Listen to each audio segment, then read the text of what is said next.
కూటమి ప్రభుత్వం ఎన్నికలను నిర్వీర్యం చేసి అపహాస్యం చేస్తోందని మాజీ మంత్రి పేర్ని నాని అన్నారు. ఎన్నికల వ్యవస్థల కళ్లకు గంతలు కడుతోందని విమర్శించారు. ఇప్పటికే పోలింగ్ బూతులు ఒక ఊరి నుంచి మరో ఊరికి మార్చేశారని ఆయన ఆరోపించారు. ఓటు వేయడానికి వచ్చిన వాళ్లపై టీడీపీ గుండాలు దాడి చేస్తారనే భయం ప్రజల్లో ఉందని పేర్ని నాని ధ్వజమెత్తారు. గన్మెన్లు ఉన్న ఎమ్మెల్సీలకే రక్షణ లేని పరిస్థితుల్లో సామాన్యులు పక్క ఊరు వెళ్లి ఓటేసి పరిస్థితి ఉందా అని ప్రజలు భావిస్తున్నారని కృష్ణా జిల్లా వైసీపీ అధ్యక్షులు పేర్ని నాని పేర్కొన్నారు. కమిషనర్ గారికి వివరించడం జరిగింది. అంటే ఎంత వింత పోకడలంటే పొద్దున్నే నిన్న ఉదయం నుంచే ఎన్నికల యంత్రాంగం కొత్తపల్లి, నల్గొండవారిపల్లి, అట్లాగే ఎర్రిపల్లి,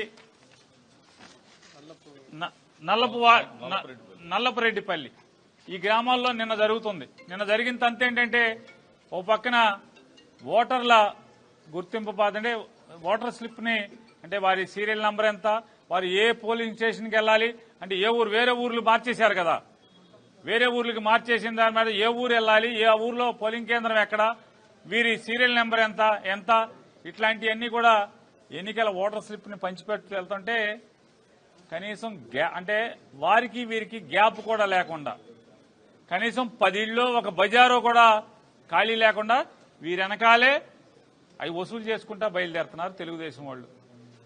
ముందుగా ఓటుకి 10,000 రూపాయల చొప్పున ఓటర్కి ఆశ చూపిస్తున్నారు. ఎవరైనా వెళ్ళినా వెళ్ళి అక్కడికి వెళ్ళిన తర్వాత లైన్లో నుంచి ఉంటే ఆడొచ్చి కొడతాడో ఈడొచ్చి పొడుస్తాడో. సాక్షాత్తు గన్మెన్లు ఉన్నటువంటి ఎమ్మెల్సీ రమేష్ యాదవ్కే ఇవాళ రక్షణ లేని పరిస్థితి. మనం వెళ్ళి ఈ ఊళ్ళోంచి ఇక్కడి నుంచి అక్కడికి తీసుకెళ్లి ఆ ఊరు తీసుకెళ్లి పొరుగురు తీసుకెళ్లి ఓటేయమంటున్నాడు. అక్కడికి వెళ్లి లైన్లో నుంచుంటే ఎవడొచ్చి కొడతాడో ఎవడొచ్చి పొడుస్తాడో. ఎందుకు వచ్చింది రా బాబు 10,000 ఇస్తున్నాడు చంద్రబాబు నాయుడు, ఆ 10,000 తీసుకుందాంలే అని చెప్పని ఆ 10,000 తీసుకుని స్లిప్లు ఇచ్చేవాళ్ళు కొంతమంది భయపడేవాళ్ళు ఉన్నారు.